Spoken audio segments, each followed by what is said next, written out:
Good morning. Good morning. Happy Tuesday. Welcome back to Ribbon Candy Hooking. I'm Deanna. Good to see you. What a weekend, huh? It was a crazy weekend. It was, for us, a storm in a teacup. I hope it was the same for you, too. Good morning, Anita. Good to see you. Oh, thank you, Anita. You are so sweet. Kira, good morning. Hot and humid.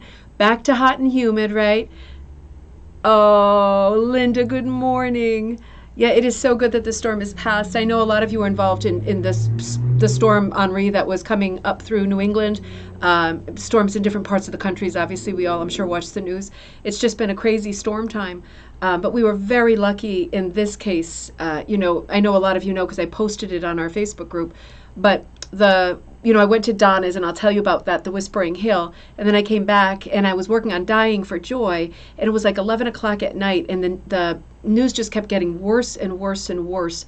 And I don't know if any of you remember if you were affected by Bob, like way back when. That was way back when. I was living on Cape Cod then. I think I must have been in high school. It was a long time ago. It was a bad one. And they kept saying on the news, this is going to be like Bob or worse. And it was just like, oh my God, all of those associations and panic buttons getting hit, thinking back to how bad that was. That was a storm where every time I looked out the window, a tree fell down. And my mother got to the point where she was like, stop looking out the window. Every time a huge tree, But in the end, we were very, very lucky. I ended up at like midnight packing up the kids and driving to my mom's, who's, we're not on the water, but we're in New Haven. So obviously we have some water. But I moved way inland to where my mom is, like in the trees. They never get storms as bad. And it turned out really to be a storm in a teacup. And hopefully for you too, I know a lot of you are dealing with storms that are much more serious than Henri turned out to be for us. So I hope that you've all been as lucky as I was. But it was super scary. And I ended up packing up yesterday morning. But I knew I was driving back. And even though I had the GPS, I didn't do coffee time yesterday because I was worried that I would hit traffic. I knew there was a road closure on one of the big highways because of flooding. And just a bit of a wacky time, right? But we are back to hot and humid. And it's like it never happened, I will say. Easy for me to say because nothing happened immediately to me. But it was super scary. Donna, good morning in partly cloudy Alberta. Kirsten, good morning. You sent me some messages I need to read and respond. I'm not ignoring you. I've just been a bit wild this morning. Chrissy, good to see you. Back today with Coffee Time Friends. Oh, let me just read all the messages. Robin, I just had the postcard you sent me. I pinned it up on my wall for constant inspiration and reassurance during crazy days, which are almost every day. Stormy Wisconsin, huh? And Carol, too. Huge thunderstorm going on. All right. I hope the internet lasts. I hope it's not one of those crazy ones. Teresa, good to see you in hot southwestern Ohio. April, good afternoon. You just received your Hooking with Animals book. Isn't that a gorgeous book? Wasn't that a fun coffee time? I haven't seen you since then. Wasn't that a fun coffee time on Friday night? I mean, we were doing a tribute to Judy Carter, who passed recently, as you know. So in that regard, not super lighthearted, but it was a bit emotional actually because some of the things that I read out, I hadn't read them first, and I didn't do that on purpose to be dramatic. I just didn't have the time, so I read them on air, and some of them were really hard to take. And what she had written herself about her illness was super, super sad. So part of it was very dark and heavy. Abstract shape, big dark shape, but then parts of it, looking at the book and thinking about her ideas, her style, and her generosity with teaching and showing, that part was great. So I'm so glad that so many of you got the book and are enjoying it or will be enjoying it. Lisa, good to see you. It's hot and humid all over the place, right? I hope there's not another storm blowing in. Mom, good to see you. It waddled its rainy butt out of Connecticut. It did. It was so odd. I did a lot of work that day in the computer. I got a lot of things going on that don't involve doing orders and being live. So I got a remarkable amount done because we never lost power. But I was sitting in the window and looking out, and it wasn't even that windy. It was just a rainy day for us. So I would rather be happily surprised that the house didn't come down. But that was a lot of wind up and a lot of worry. Joy, I think I finished your stuff now. I just did it this morning and last night when I got back. I hated abandoning a big dyeing project like that at 11:30 at night. It's a crazy time to pack bags and pull the kids from the couch and the beds and put them in the car. but it was just too scary to stay. Linda, thumbs up. Yes, please give us a thumbs up. We've got a great episode today. Karen, great to see you. Oh, it is a hot day. Oh, man. Jennifer, hello. Beverly, good morning. No damage, not for me. I'm sure some people got something. Joy and Donna, good morning. Good to see you. You're quarantined, so I got to catch coffee time. Okay, good. Well, I'm very glad that you're there. I'm very glad that you're there. Carol, how are you doing, my love? I'm hoping that you're doing okay. I'm going to send you a message after coffee time, but I hope that you're doing okay. I missed you this weekend, and I know why you weren't there, but I missed you. And Catherine, good morning. Debbie, good morning. You are so welcome for the mod class. It was super fun. That was... What did we? Oh, we did the mod class on Sunday. So during the storm, I was at my mom's when we ran the second class, and it really was fantastic. I really enjoyed doing this class. I was thinking maybe like later in the year or in the new year, I'll do like a month of redoing classes that people missed just in case, because I like all of the ones we've done so far, and they all had super special things. You know, in these design-like classes, we're always looking at the artist and not trying to copy them, but trying to pull out the things that they do again and again and again, to really get a feel for what the sort of tropes are, what the go-to motifs are for that artist, and what their particular tricks are. Because every artist has different tricks, composition and color for making things work. And it's always interesting to go artist by artist and to look and say, oh, they do that, don't they? Isn't that what they do? That is the key, isn't it? And then it becomes that much easier demystifying, you know, all of the sort of layers of art thought, demystifying all that and just saying, well, if I want to do something in the style of this artist, I need to do A, B, and C, and these are the kinds of compositions I'm going to drop it into. And I was saying in the class on Sunday, it's like Mad Libs. Once you've got it and you've got all your thoughts in different columns, it's very approachable to design like any artist. So I had a lot of fun in both of those classes. And I'm going to say I spent some time yesterday thinking about who the next artist would be, because there's a long list of artists and styles that I want to look at in this format, doing our design-like classes. But I think for September, because I think October will be a little bit too late, for September I want to do the Mexican artist, I'm sure you're ahead of me, Frida Kahlo, because she does so much that is heavy, a little bit graphic, bloody graphic, right? She lived her life in pain, saw a lot, had a lot happen to her that nobody should have to live through. But, you know, she's so linked to Mexico, the sort of Day of the Dead feel, even though it was more her partner Diego Rivera who did that, her two-time husband. You know, so I think she's a good one for October. She's colorful. It's another great woman. She's very, very different than everybody else I've done. I won't be covering the super bloody graphic Crown of Thorns stuff and worse. But I will be covering her sort of outlook, a little sort of biographical stuff, where she's coming from, what her colors are, what her motifs are, why, and trying to put them together in a way that you can make them very, very usable, because she is out of copyright. In Mexico, the copyright law is 25 years after the person's death, so she is out of copyright. You are welcome to copy her work in a rug hooking or punching form directly, but we're going to run this class. I'll run it a couple of times in September, and we're going to look at we'll look at all of her work and decide what we want to do, what we want to take from, because besides her sort of iconic paintings, mostly self-portraits, right, and parrots, things like that, monkeys, she does a lot of still lifes, and those still lifes are also a bit wacky and colorful, energized, very different, and cross over very well to rug hooking.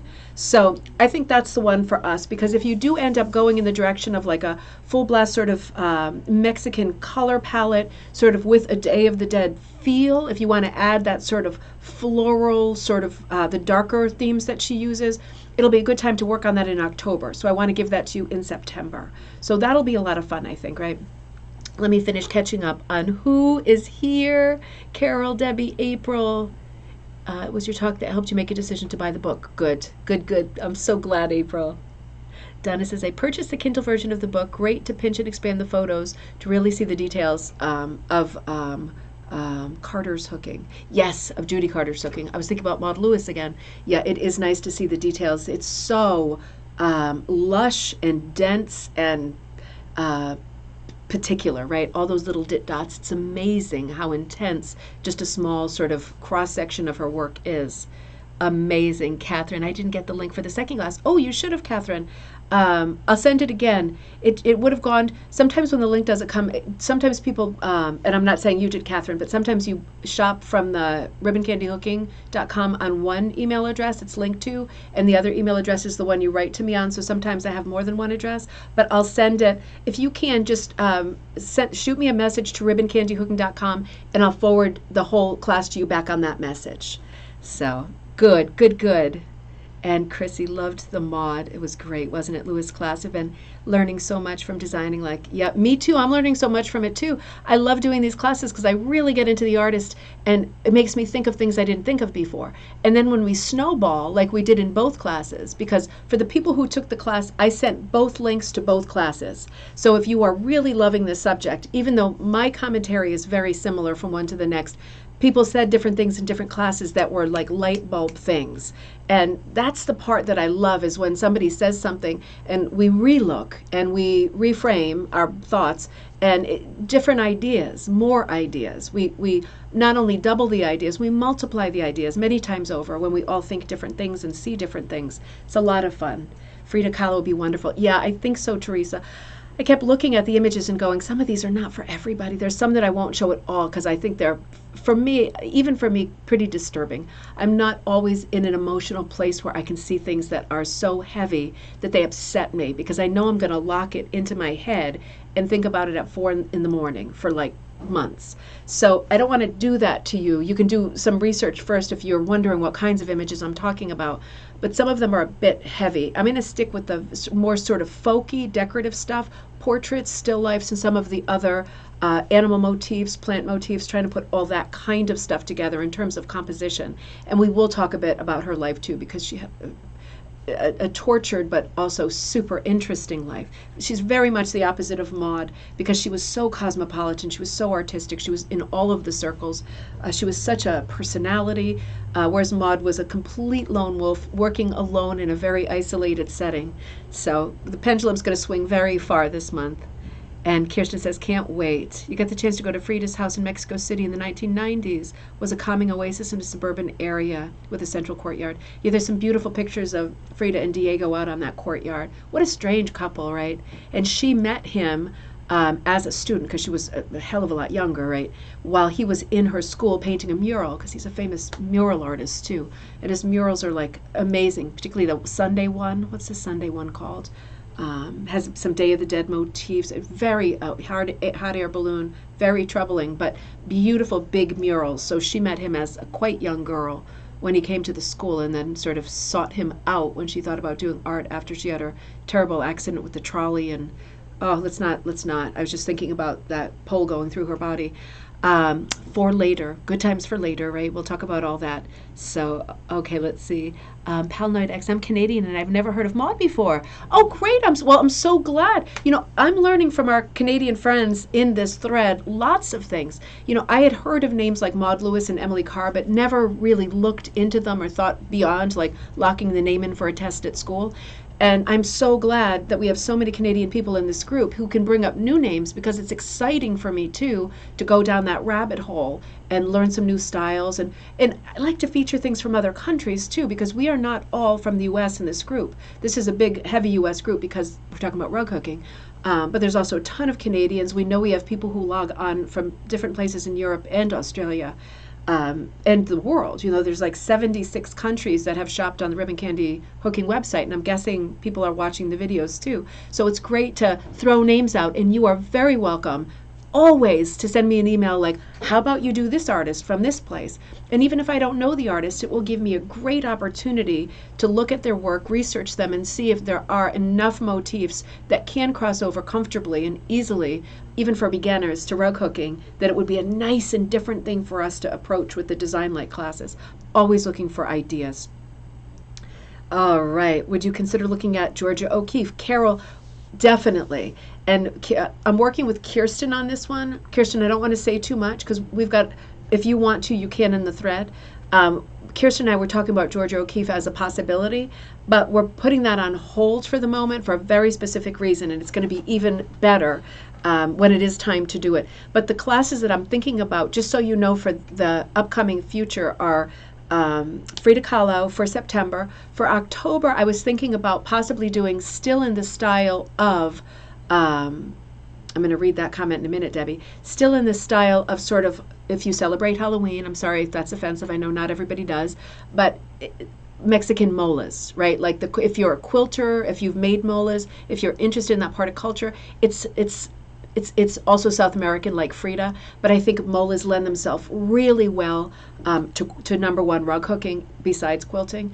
So I was thinking about doing that possibly for October because we could do some really scary lines, and they're so easy and quick to bang out molas. That was one of my thoughts. I was also thinking about before Christmas doing one of these months designing in the style of tavern signs and sending you tons of motifs that you could drop into your own tavern signs, because we've talked about this and we've covered the book on tavern signs.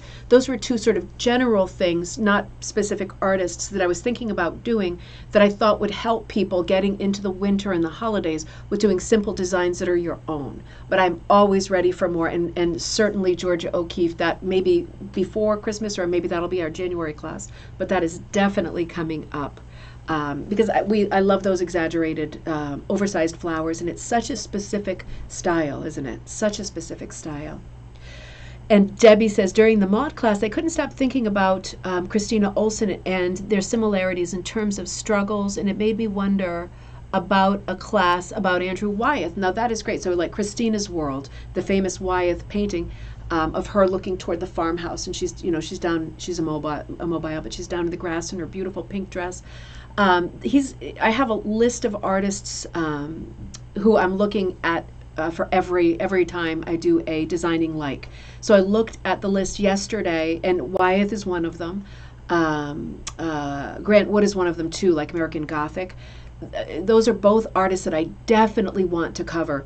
Wyeth would work. I want to check the copyright for him just in case people get too close to, I worry about copyright with these classes, because if people get too close to the original, being inspired and excited, and then post it on Facebook and get blasted, that makes me feel awful, and I hate it when that happens. So I'm going to check the copyright on Wyeth. That was one of my thoughts about him, but I didn't follow through, because when I saw Frida, I thought, you know what, let's do that for this month. But definitely I'm going to look at Wyeth again. His beautiful sort of country settings and very Americana themes, again, very different than what we've covered before.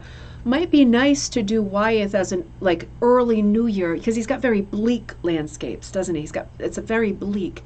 It might be good to do that in the winter, right, when we're getting into like January, February, because it kind of matches the way it looks outside the window at that time of year, and it probably matches the way that we feel in a lot of ways. But that's a very interesting point.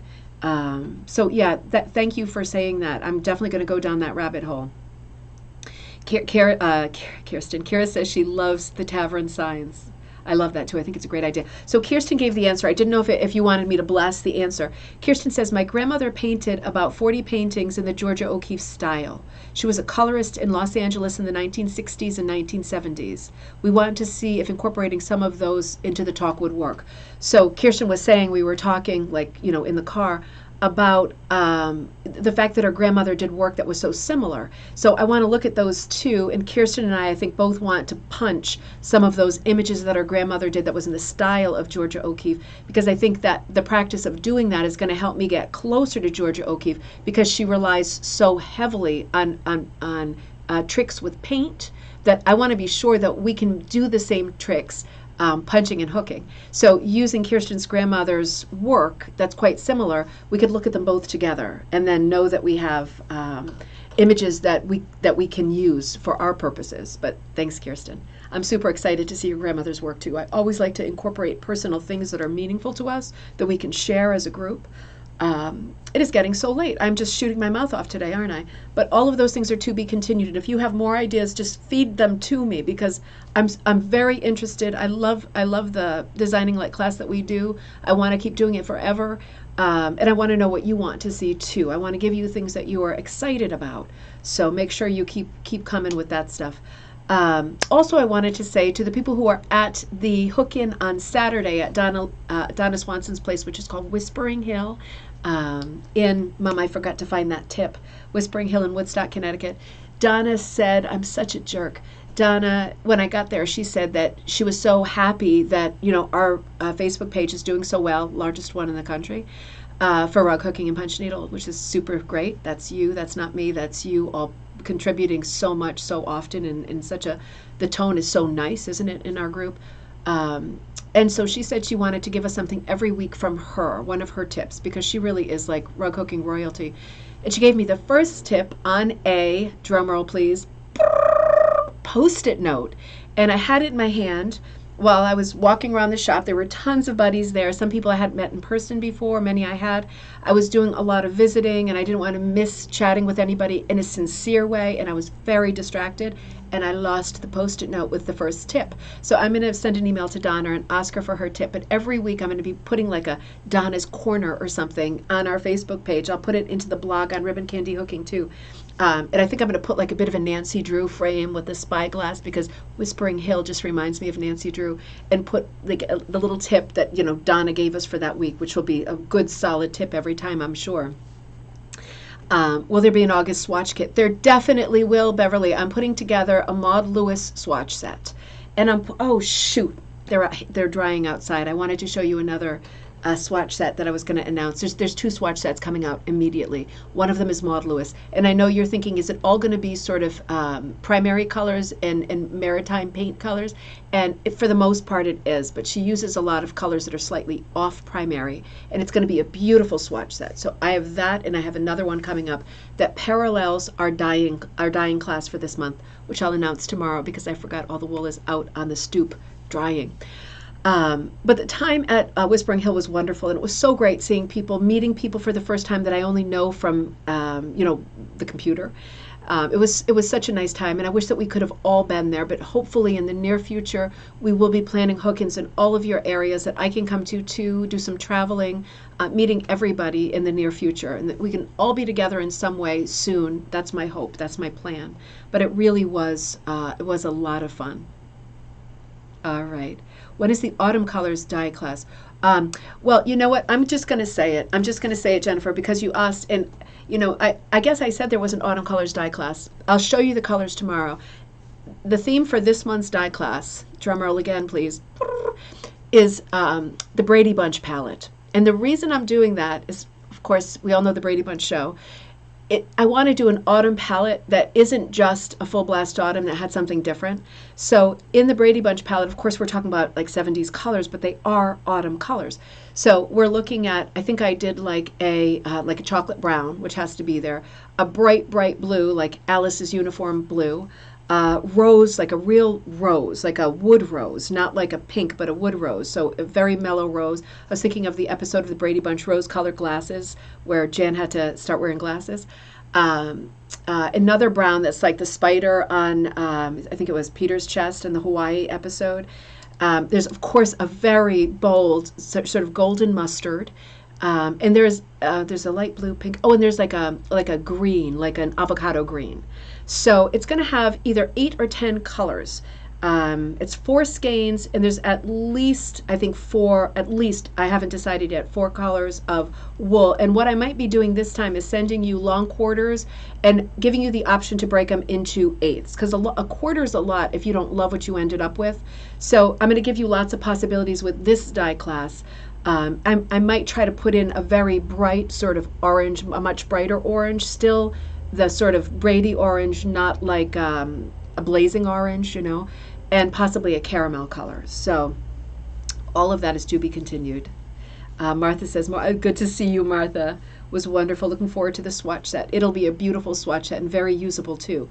Well, I have spent a lot of time catching up with you, but it was necessary, wasn't it? We haven't seen each other for a little while, but I do want to get back to this book for a few minutes. I'll probably run over a little bit. I want to look at this book today and tomorrow. I keep cutting this off because we moved to the Judy Carter book for February, for Friday. I knew it was an F. Tired. But I wanted to get back into this because we were talking about Janet Connor and this amazing inspiration that is in this book. And how in this book called Magnificent Hook Drugs, the whole theme of the book is that she's pulling from art. She's pulling from different civilizations and periods and people. She's pulling from art. So it's very different than other sorts of inspiration rug hooking books that we see. For example, one of these chapters is on ancient civilizations as a whole. And she's showing you stuff like this, all these thumbnails of not just paintings, wall paintings, mosaics, but also three-dimensional objects like pottery in buildings, right? And she's showing you examples of people who have hooked these things, these motifs, these designs, these colors, any aspect of them into a hooked rug. And it really is interesting. And one of the things about this book that I just cannot get enough of, I don't know that Janet watches, but if you are, Janet, you do the best job of putting the sort of chronology and putting little nutshell histories into the text of the book in a way that really preps you for what you're about to look at with your eyes. Your head is already there. Your head has already traveled, for example, to Egypt. And there is a sort of sense of anticipation because you do so well with the history. So, for example, this is the kind of segue that Janet writes in this book. Really important overarching ideas, right? So she says around 12,500 years ago, a massive change in human behavior sparked a cultural revolution. Small family groups of hunter-gatherers in the area of the Tigris and Euphrates rivers began to switch to agriculture, collecting and deliberately planting grains and domesticating animals for milk and meat began in this fertile crescent area. This led to the first reliable method of stockpiling foodstuffs, thereby opening the opportunity for trade, a settled lifestyle, and the beginnings of permanent architecture and agriculture. Travel increased, languages evolved into written forms, and societies began to be described as civilizations. This is so important. There are just a few sentences there, but she really, I never thought about this, but of course, people stopped like hunting, gathering, fighting, that sort of very physical way of surviving, and they moved to farming. And of course still eating meat and stuff like that, but it wasn't, that mentality changed when you come out of the caves and you start moving into the fields and building dwellings, and your life revolves around the river, which then gives you transportation and different food. This is a very big change, right? People are going to be more settled and grow roots themselves in communities. So the Egyptian period is a great example of this having happened, right? They were in the most fertile area there was. And she says, because the ancient artists and scribes of Egypt left us tomb paintings, sculptures, jewelry, funerary objects, magnificent architecture, we're able to reconstruct what daily life was like from between 3,200 BC to 30 AD. That's extraordinary, isn't it? Libraries. I mean, they had an extraordinary culture, and it was because they had literally physically settled down. And just shifted gears, right? This is a big deal. This is the difference between, living like literally hand to mouth and chasing your food to truly being civilized and settled. So she makes all these points, and it really makes you appreciate what you're looking at more. She says, Egyptian art is famous for its distinctive stylized figures of people shown in profile, torsos with elegantly long arms and legs shown in a frontal position with their feet firmly planted, right? This is a great design thing. This is just what we try to do in class. Pick out the things that are very distinctive, that are always the same in a certain style. Super interesting. So I'm going to show you an example that she shows in this book, which is just exquisite. This example I want to tell you first is by Bridget Webb from Dingwall, Scotland. And this is the quote that she gives us. She says, I was inspired to hook maftet, which I'm going to show you in a second, as a result of a very hot day in Florida with family and taking shelter under a covered area overlooking the cheetahs and taking lots of photographs of them. When I sat down on a seat in this area, I noticed Egyptian resin gray relief images on the wall, in other words, like mosaic or a plaque of some sort. I knew that the cheetah was often depicted as an Egyptian goddess. On my return home, I began researching information about cheetah goddess images and came across Maftet, who was believed to protect against snakes and scorpions. I wanted to hook this rug with a realistic head, amulets on her arms, and snakes. So this is the image that Bridget Webb ended up doing. You see, it's Egyptian style. It's in profile, all those sort of tropes that she was pulling on. Beautiful background, too, right? But with an Egyptian costume. And, of course, cats are super sacred in the Egyptian culture. I remember reading in history that people would throw cats onto the battlefield and everyone would just stop fighting because they were so afraid they were going to accidentally get a cat. And, of course, rain bad luck and disfavor upon their heads for the rest of time. But so many great stories and ideas, and beyond visual, right? Just the storytelling, myths, and all of this come from all these different cultures. And this is a great one too, Anubis, designed and hooked by Louisa Creed. We've been talking about her more and more lately. I'm going to see if I can get in touch with her. York in Great Britain. This is Anubis.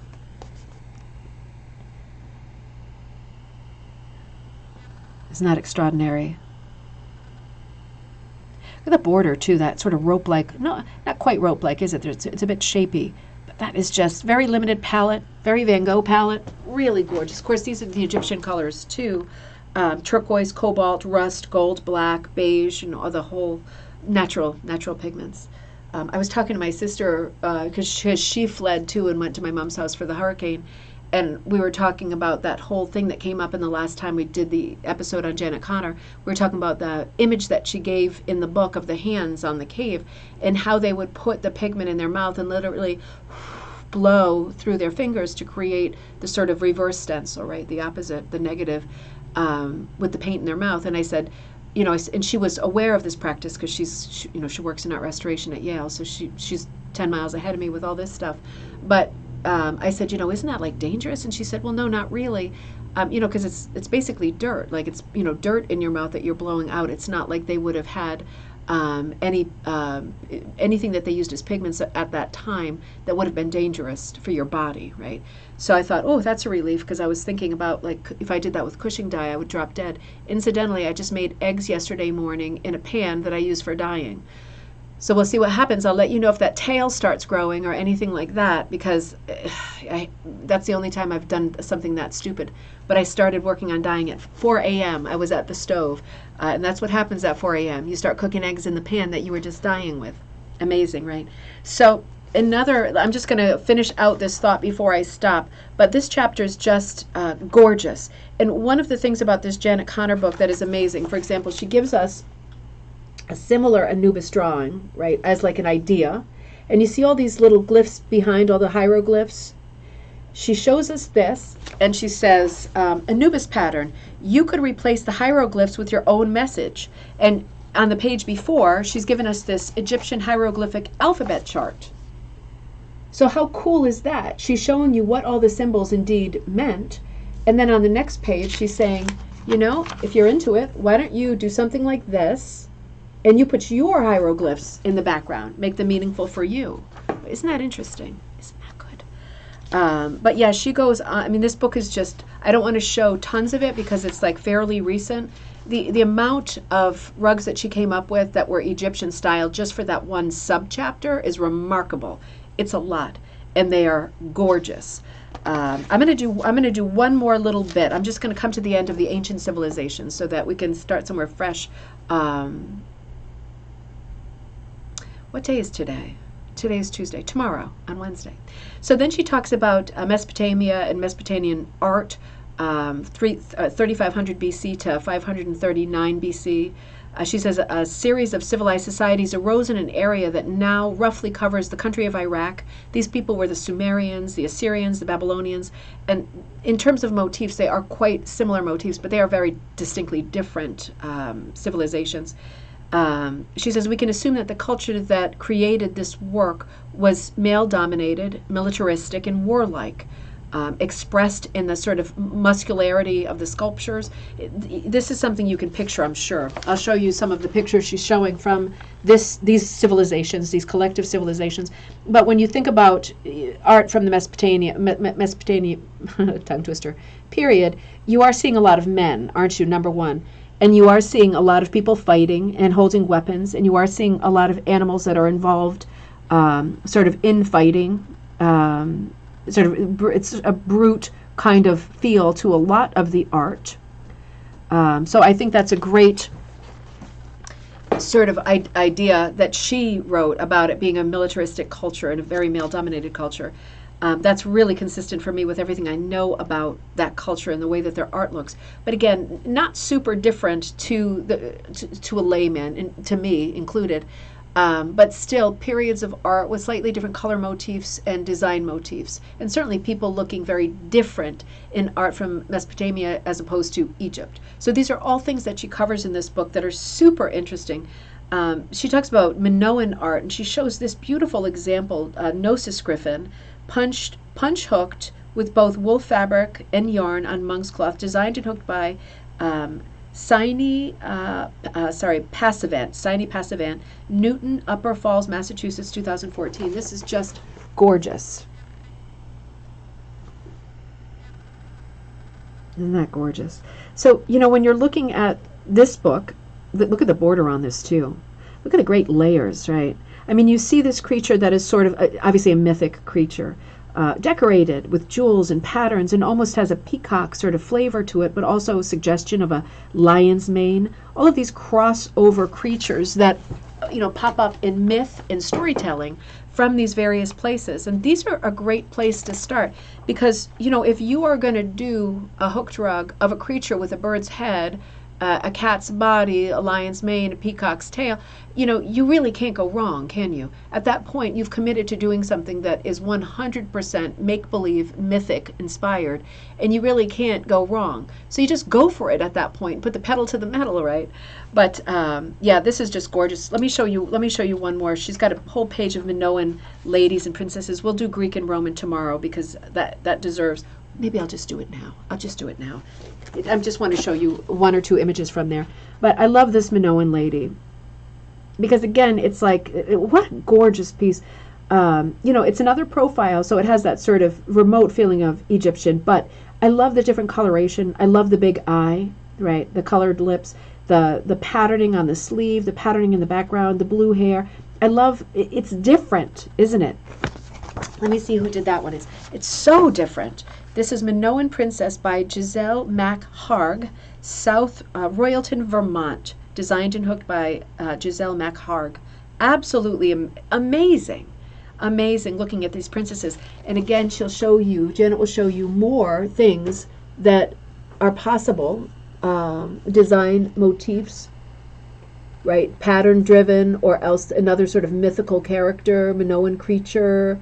What a great stockpile. What a constant stockpile, right? It's like you get the triple cherry every time you pull. You just look at these design motifs and these creatures and you know that there's things that you can work with there, right? So Greek and Roman art. I'm going to end on this today. I want to show you one more image. This is a nice introduction. She says, as the stormy seas of the Mediterranean gradually settle down after a period of seismic activity, Pompeii, right? In political instability, a fragile peace spread across the region. The time was approximately 1000 BC. The Greek art tradition grew from humble tribal beginnings to produce what is considered by many to be the absolute finest sculpture, pottery, and architecture in the world. So, for example, you know, I have to admit, and I feel like I shouldn't even say it out loud, I'm not as much of a museum person as I wish I was, right? Maybe it's just I overdid it when I was younger. I get real restless. I feel like I can take in a little bit at a time. And sometimes when I go to a museum, I feel like I'm just oversaturated. It's just too much. And they cost so much to enter that you feel like you want to see everything, absorb it all. You want to like sew sponges onto your outerwear to just soak it all in because it's too much. But you don't want to go back 5 times because then you have to, have somebody come and take your car away because you haven't made any payments on it. You have to, take in as much as you can. So sometimes I find myself when I'm at a museum trying to stick it out and going into areas like the Greek area that I wouldn't normally go into because of time and energy. But looking at a rug like the one I just showed you, it just reminds me that you can really come up with a design from anything. I've seen those Greek pottery vases before, and I thought, oh, they're very graphic. They're very good, aren't they? They're quite good. But when I look at that piece like that hooked rug, I don't even think I told you who that was, did I? It really inspires me. And I think, again, we say it, and sometimes I say it, and I don't really hear it myself. Art is all around us. And even in small, I tend to favor like small museums, like house museums and historic houses that are open to the public. because number one, they're usually focused more on like local history, which is my favorite. But when I look at this vase that was designed and hooked by Tanya Nodell, or Nodel, Knodel, Sudbury, Ontario, it really makes me think, wake up, Deanna, wake up, and smell the flowers, the coffee, the roses, whatever. But it's so extraordinary. I don't know that central motif. I haven't seen anything like that. It almost looks like little pussy willows. The horse, this is just over the top. This is just over the top. And I love the border. I love that it's not a Greek key. It's like a Greek key, but it's not. It's so good. Talk about a limited palette, and yet this is what you can do with it.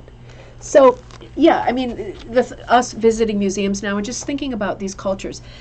Incidentally, did anybody see, talking of the seismic instability of the Mediterranean area at that time, and Pompeii in particular, did anybody see that news item that came out yesterday about the baker? I forget what magazine it was from, but it popped up, online.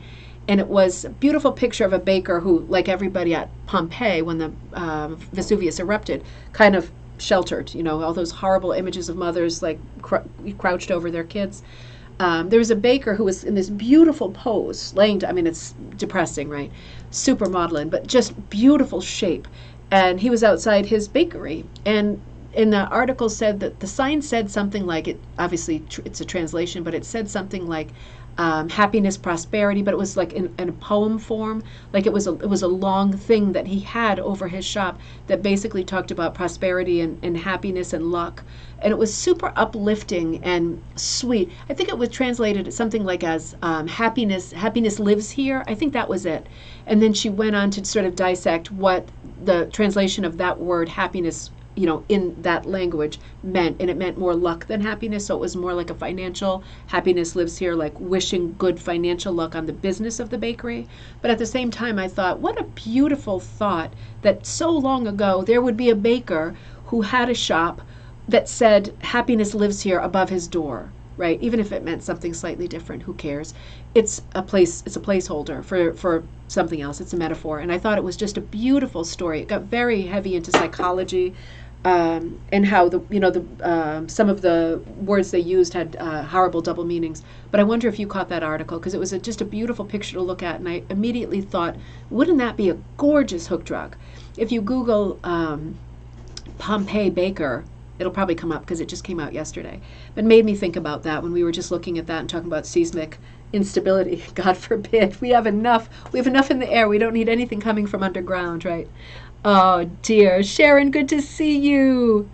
All right, well, I'm going to sign off for today. I went a little bit over, and we're going to return tomorrow. We're going to finish up looking at this book and the different periods of art that she talks about. I spent a little extra time, I guess, in the sort of ancient civilizations because it's so different. It's so different. We talk a lot about Impressionism and abstract hook drugs that are pulled from different sort of periods of modern art, but we hardly ever talk about ancient civilizations, and this book is very strong on that subject. So again, Janet Connor, the link to this is in our thread for today. I think I used a Neysa Russo picture for the thumbnail today. Remember, I have a tab for her in our store. A few of you have chosen to hook her pieces and punch, and I think they've come out great. I have to get in touch with her again, but I put that link to her stuff in Ribbon Candy Hooking, like the thumbnail that I used for today's video. But don't forget about her. I think a lot of you have gone to her and actually bought her kits directly, which are felting kits, and I'm so happy if you did do that, because it's another beautiful textile art, and you should. But that link is there for you too. Let me just read the end of these. Oh, you're so welcome.